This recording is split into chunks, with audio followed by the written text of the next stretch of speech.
वही वजह से तो मैं हो रहा था मैं कि आप टाइम से आ जाते, हम तो वैसे ही टाइम निकाल रहे थे जबकि मैं कि सर आएंगे। 90% माता-पिता से आनुवंशिकता के रूप में मिलता है, ठीक है ना।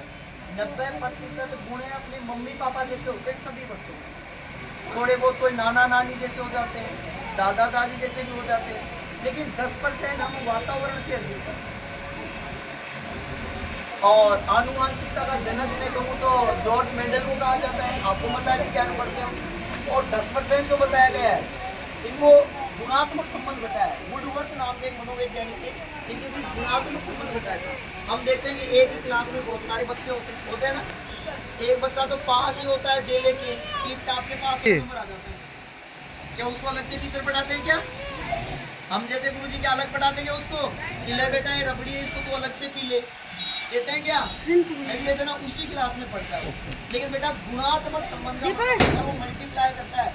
90 प्लस 10 करके 100 नहीं करता, वो 100 नहीं करता है, वो 90 इंटू 10 करता है।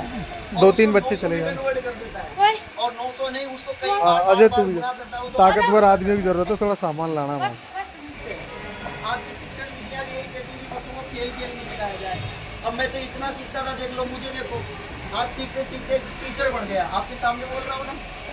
और खड़े होके बोलना बहुत बड़ी बात होती है बेटा, आपने फील किया होगा जो बोल के गए वो, खड़े होके बोलते ना पैरों में कपकपी लग जाती है अपने आप। मैं तो इतना समझदार था, मैं जब छोटा सा था तो मैं अपनी नानी के घर गया हुआ था, अपनी नानी के घर गया हुआ था। तो नानी के घर गया हुआ था तो पड़ोस वाले आंटी बोले ओ सोना का छोरा, मेरे को बोलती है अपनी ग्रामीण भाषा में, ओ सोना का छोरा। मैंने देखा पहले तो आंटी की तरफ की किसने आवाज लगाई, फिर आंटी ने कहा तो नहीं खेरी चू।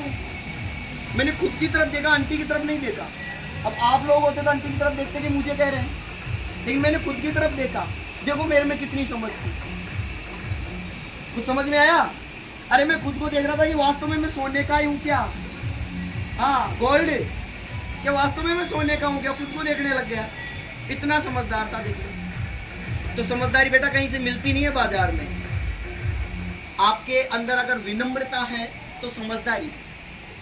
विद्या का प्रथम मूल मंत्र होता है विद्या ददाति विनम्र। विद्या हमें विनम्रता देती है। अगर आप में विनम्रता नहीं है तो आप कितना भी पढ़ लो कारगर नहीं है बेटा। देखते रहते हैं, झगड़ते हैं आपस में, एक दूसरे से गुस्सा करते हैं, नहीं होना चाहिए। क्षमा याचना की भावना होनी चाहिए। आज विश्व में सबसे धनी कोई वर्ग है भारत का तो वो जैन वर्ग है। जैन वर्ग में बेटा आप पढ़ोगे क्षमावाणी होती है, क्षमा याचनाएं होती है। व्यापारियों का वर्ग है, धनी वर्ग है, इसी कारण है। हम निम्न वर्ग में आते हैं, इसीलिए आते हैं क्योंकि हम तो ऐंठने में रह जाते हैं।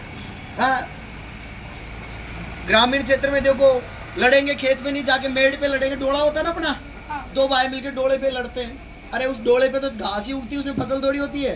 क्या गेहूं होते हैं क्या डोले पे? होते हैं क्या? नहीं होते ना। लेकिन झगड़ा कहाँ होता है? मेड़ पे। एक छोटी छोटी बातों पे हम लड़ जाते हैं। नहीं लड़ना चाहिए बेटा, हमें सीखना चाहिए। विद्या ददाति विनय में विनम्रता के साथ रहना चाहिए।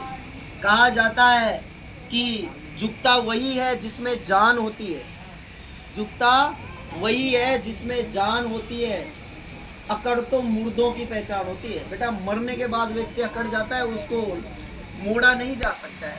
तो हमें मुर्दों जैसा नहीं बनना है।